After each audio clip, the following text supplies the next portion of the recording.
گناہوں پہ ہوں شرمندہ، الہی در گزر کر دے، بڑا مجرم ہوں میں تیرا، الہی در گزر کر دے۔ پیغام آ رہا تھا کہ مشکل تھے راستے آسان ہو گئے، خاص طور سے اخیر میں جو انہوں نے مصرع پیش کیا اسی پر مجھے یاد آیا کہ مشکل تھے راستے آسان ہو گئے، دشمن یہ دیکھ کر حیران ہو گئے، رکھا جب میرے نبی نے دنیا میں قدم، رکھا جب میرے نبی نے دنیا میں قدم، دشمن بھی کلمہ پڑھ کر مسلمان ہو گئے، دشمن بھی کلمہ پڑھ کر مسلمان ہو گئے۔ حضرات آئیے اب میں بڑے ہی ادب و احترام کے ساتھ ہمارے سامنے ابھی مقرر خوش الہان فاضل نوجوان حضرت مولانا مفتی نبیر الدین صاحب دامت برکاتہم کا خطاب نایاب ہوگا، انشاءاللہ ہم سب ہماتن گوش ہو کر ان کے بیان کو سننے کی کوشش کریں، بہت بڑا انشاءاللہ فائدہ ہوگا۔ السلام علیکم ورحمۃ اللہ وبرکاتہ۔ نحمدہ ونصلی علی رسولہ الکریم، اما بعد فاعوذ باللہ من الشیطان الرجیم، بسم اللہ الرحمن الرحیم۔ فی بیوت اذن اللہ ان ترفع ویذکر فیہا اسمہ، صدق اللہ العظیم۔ وقال النبی صلی اللہ علیہ وسلم، من بنا مسجدا للہ بنا اللہ لہ بیتا فی الجنہ، او کما قال علیہ الصلاة والسلام۔ ایک مرتبہ درود شریف پڑھ لیجئے بھائی۔ اللہم صلی علی محمد وآلہ واصحابہ وبارک وسلم، یا رب صلی وسلم دائما ابدا علی حبیبک خیر الخلق کلہم۔ دوستو اور بزرگو، اللہ تبارک و تعالی نے ہم لوگوں کو پیدا کیا ہے صرف عبادت کے لیے۔ قرآن کریم میں ایک آیت ہے جس کا ترجمہ بھی ہے کہ اللہ تبارک و تعالی نے انسان اور جنات کو عبادت کے لیے پیدا فرمایا ہے۔ ان عبادتوں میں جو اہم عبادت ہے وہ اہم عبادت نماز ہے۔ اللہ نے جتنی عبادتیں ہمارے اوپر لاگو کی ہیں ان میں سے اہم عبادت نماز ہے، اور نماز کے سلسلے میں یہ ہے کہ پوری روئے زمین میں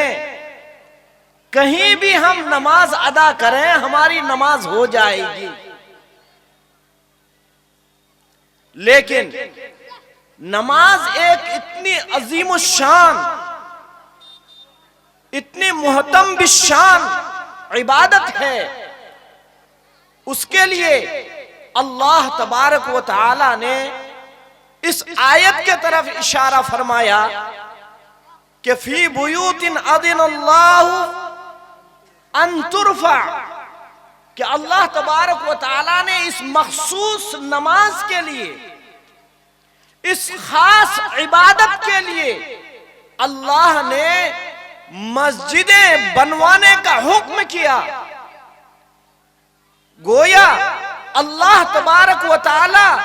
ان مسجدوں کی تعمیر کے ذریعے سے، جس میں اللہ کی عبادت سکون اطمینان کے ساتھ کی جائے، ان مساجد کو تعمیر کرنے کا اللہ کی طرف سے اشارہ ہے۔ جن مسجدوں میں اللہ کا ذکر ہو، جن مسجدوں میں اللہ کی فکر ہو، جن مسجدوں میں اللہ کی عبادت ہو، جب کوئی آدمی مسجد بناتا ہے اس مسجد میں عبادت کے لیے ایک سکون سا حاصل ہوتا ہے، اور بغیر مسجد کے اگر ہم نماز پڑھیں گے تو اس میں اتنا سکون نہیں ہوگا، لیکن مسجد میں نماز پڑھیں گے تو اس میں ایک عجیب قسم کا سکون محسوس ہوتا ہے۔ اس لیے اللہ تبارک و تعالی نے ہمیں مسجد میں نماز پڑھنے کا حکم کیا ہے۔ حدیث میں ہے کہ اگر آپ مسجد کے پڑوسی ہیں اور مسجد کے پڑوسی ہو کر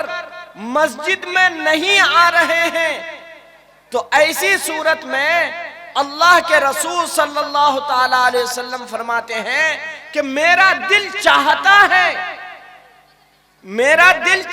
ہے کہ میں نمازیوں کو یہاں بیٹھاؤں اور جا کر کے ایک ایک کے گھر میں جا کر کے تلاشی لوں کہ کون مسجد کے پڑوسی ہونے کے باوجود مسجد میں نماز پڑھنے کے لیے نہیں آئے ہیں، اور میرا دل چاہتا ہے کہ ان لوگوں کے گھروں میں آگ جلا دوں، آگ لگا دوں۔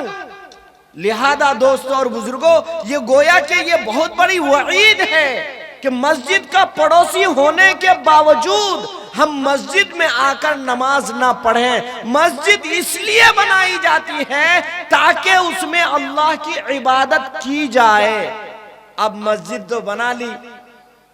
عالی شان مسجد بنائی، لیکن مسجد کو استعمال نہیں کر رہے ہیں۔ وہی بیچارے ایک بوڑھے، وہی بیچارے دو بوڑھے، باقی نہ کوئی جوان اور نہ کوئی اور دوسرے لوگ، بس دو آدمی کو ٹھیکہ دے دیا مسجد کا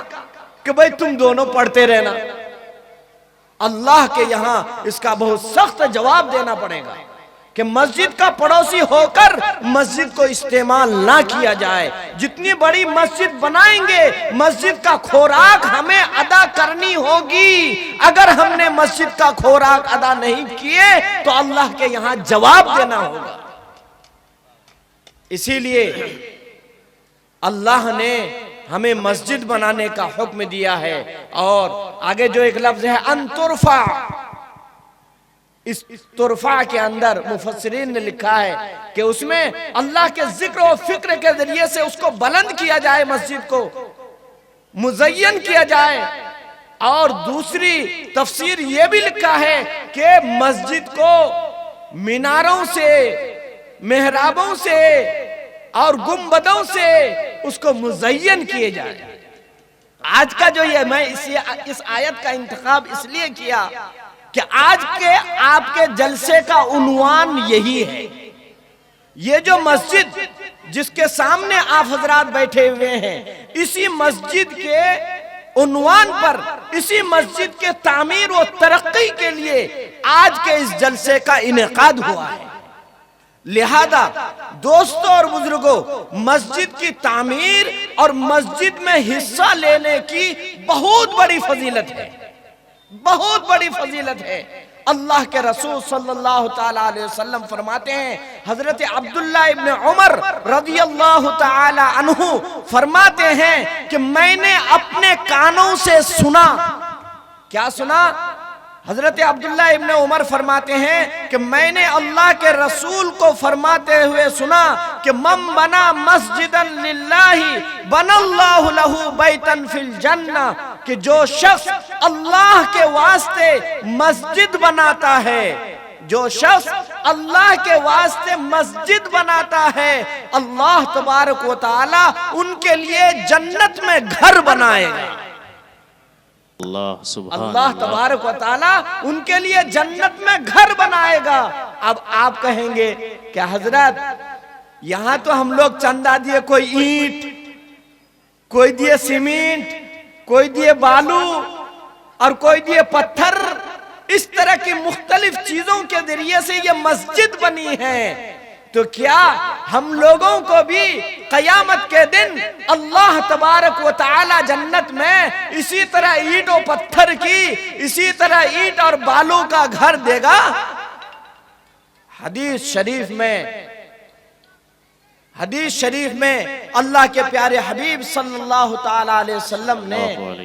ارشاد فرمایا ہے کہ ضرور ہمیں اور آپ کو اگر ہم نے اللہ کے واسطے گھر بنایا تو ایسی صورت میں اللہ تعالی ہمیں اسی طرح گھر دے گا، لیکن دنیا کا گھر اینٹ کا، پتھر کا، بالو کا، سیمنٹ کا ہوتا ہے، لیکن جنت میں اللہ تبارک و تعالی جو گھر ہمیں عنایت فرمائے گا وہ گھر ہوگا یاقوت کا، وہ کس چیز کا ہوگا؟ یاقوت کا گھر ہوگا، جس کی چمک اور دمک سے آپ کا اور ہمارا دل خوش ہو جائے گا۔ دوستو اور بزرگوں، آپ اور ہم یہ کہیں گے کہ حضرات اتنی بڑی مسجد ہمارے پاس پیسے کہاں ہیں کہ اتنی بڑی مسجد ہم ایک اکیلے بنا دیں، یہ ہمارے بس کی بات نہیں ہے۔ دوستو اور بزرگوں، حدیث میں یہ بھی ہے کہ جو شخص مسجد بنائے، کتنی کہ ایک کبوتر پر ایک پرندے کا نام لیا گیا حدیث میں کہ ایک پرندے کے گھونسلے کے برابر، گھونسلہ کہتے ہیں کہ چڑیا جس میں بیٹھ کے رہتا ہے، تو کھونا جس کو کہتے ہیں ہم لوگ اپنے دیسی بھاشا میں، کہ اگر کوئی شخص ایک پرندے کے گھونسلے کے برابر بھی اللہ کا گھر بنا دے، اللہ تبارک و تعالی اس کے بدلے میں بھی ان کو جنت میں محل عطا فرمائے گا۔ سبحان اللہ، سبحان اللہ۔ دوستو اور بزرگوں، اس سے پتا چلتا ہے کہ چاہے ہم ایک اینٹ کے ذریعے سے ہو یا ایک بوری سیمنٹ کے ذریعے سے ہو یا ایک گاڑی بالی کے ذریعے سے ہو یا ایک گاڑی پتھر کے ذریعے سے ہو، کسی بھی چیز کے ذریعے سے ہو، ہم اگر شرکت کرتے ہیں تو اللہ تبارک و تعالیٰ کی ذات سے ہمیں بھرپور امید ہے۔ پیارے آقا اعلیٰ نبینا علیہ السلام کے حدیثوں پر ہمیں مکمل یقین اور اعتماد ہے کہ ضرور بھی ضرور ہمارا اس ساتھ دینے کی وجہ سے اللہ تبارک و تعالی قیامت میں ہم کو محل عطا فرمائے گا۔ دوستو اور بزرگوں، آپ حضرات جانتے ہیں کہ ایک شخص کو مسجد بنانے کا بہت شوق تھا، مسجد بنانے کا ان کو بہت شوق تھا، اور انہوں نے سوچا کہ میں جو مسجد بناؤں گا اس مسجد میں کسی دوسرے کی حصے داری نہیں ہونی چاہیے۔ چنانچہ انہوں نے بڑی محنت اور قد و کاوش کے ساتھ مسجد بنانا شروع کیا اور پورے علاقے میں اعلان کروا دیا کہ میری اس مسجد میں میرے سوا کوئی دوسرا آدمی شریک نہ ہو، اس میں کوئی دان نہ کرے، اس میں کوئی حصہ نہ لے، یہ صرف اور صرف میرے پیسے سے مسجد بنے گی، اللہ کا گھر بنے گا۔ اعلان ہو گیا، مسجد کا کام بھی شروع ہو گیا۔ کام ہوتے ہوتے ہوتے ہوتے ایک دن کی بات ہے، ایک دن کی بات ہے کہ مزدور لوگ کام کر رہے ہیں اور مستری لوگ کام کر رہے ہیں۔ جو ہیلفر ہوتا ہے پانی لینے کے لیے، مسئلہ میں پانی ڈالنے کے لیے، اب ان کے پاس ڈول نہیں ہے، ڈول کی کمی ہو گئی، تو اب وہ کہاں جائے؟ جو شخص مسجد بنوا رہے ہیں، جن کے پیسے سے مسجد بن رہی ہے، وہ تو بیچارے بڑے آدمی ہیں، اپنی جگہ بیٹھے ہیں، تو یہ پریشان ہے کہ میں مسئلہ کیسے بناؤں، جلدی بنانا ہے، ادھر سے مستری بھی آ جائیں گے، پھر ڈانٹ پڑ جائے گی۔ تو ادھر سے ایک بڑی ماں یعنی ایک بڑھیا جا رہی تھی اپنے ڈول میں پانی لے کر کے، تو اس مستری نے، اس لیبر نے کہا کہ بڑی ماں ذرا آپ کا ڈول تھوڑی دیر کے لیے مجھے عنایت فرما دیجئے کہ میں مسئلہ میں 2-4 ڈول پانی دے دوں۔ کہتا ٹھیک ہے بیٹا، کوئی بات نہیں، لے لو۔ چنانچہ اس بڑھیا سے ڈول لے کر کے اس مزدور نے، اس لیبر نے 2-4 ڈول پانی دے کر کے اس ڈول کو پھر اس اماں کو دے دیا۔ لیکن اماں نے کہا بیٹا جب مسجد کا کام کرو گے، میرا تو یہ پرانی بالٹی ہے، پرانا ڈول ہے، میں اس کو کیا کروں گا، آپ لے کر کے اپنا کام کرتے رہنا۔ چنانچہ یہ کہہ کر وہ بڑی اماں چلی گئی، چلی تو گئی، مسجد بن گئی، شاندار چھت ہو گیا،